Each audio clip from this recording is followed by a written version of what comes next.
What the f? That thing sounded weird. The fuck? It sounded like I just entered a portal. Dun dun dun dun dun dun dun dun dun dun. Look at this thing, man. This thing is so cool.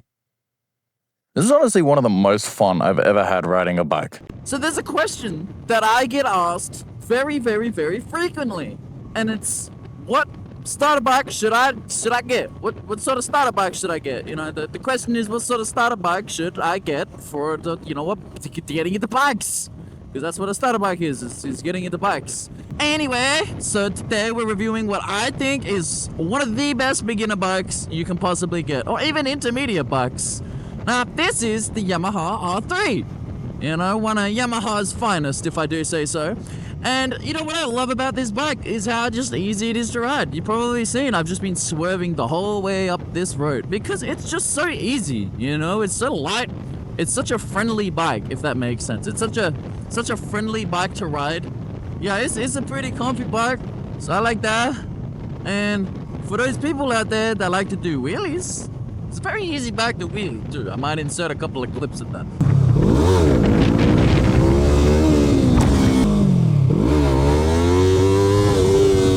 I'm not exactly known to be a wheelie professional.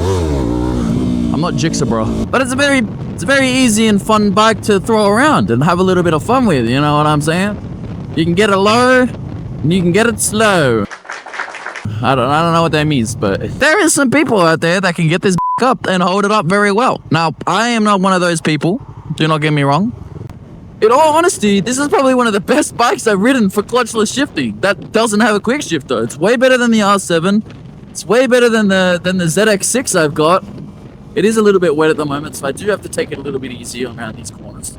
But it's better than any other bike I've ever ridden for clutchless shifting. Look at this. I barely have to twitch the throttle, and I can... This is awesome. I love it. So we're just bringing it out on the freeway here. I'm interested to see how it sits at Australian speeds. Australian freeway speeds, that is.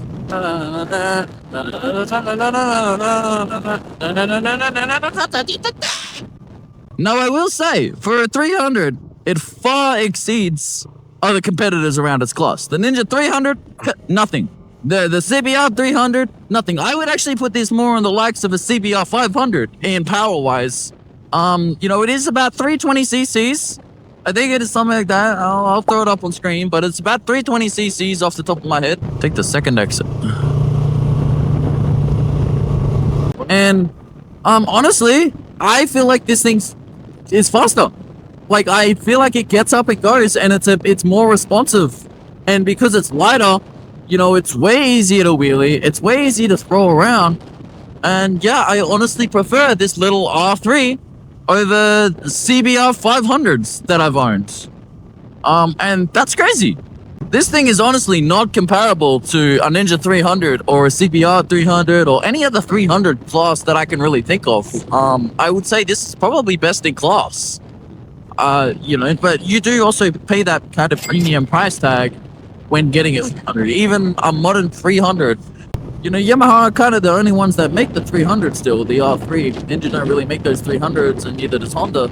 So, you know, it's pretty cool that Yamaha still offers a bike in this class. I'd be very, very pleased if this was going to be my track bike.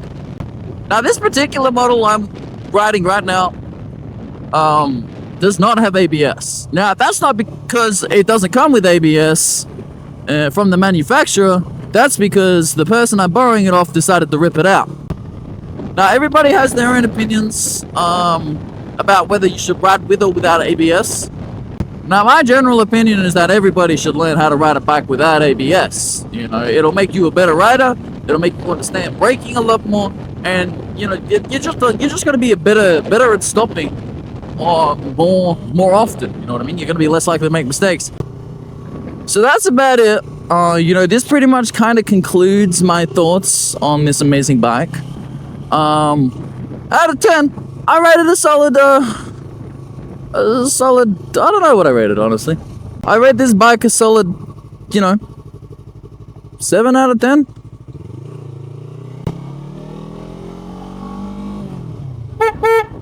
Hey! That's recording, it's fine.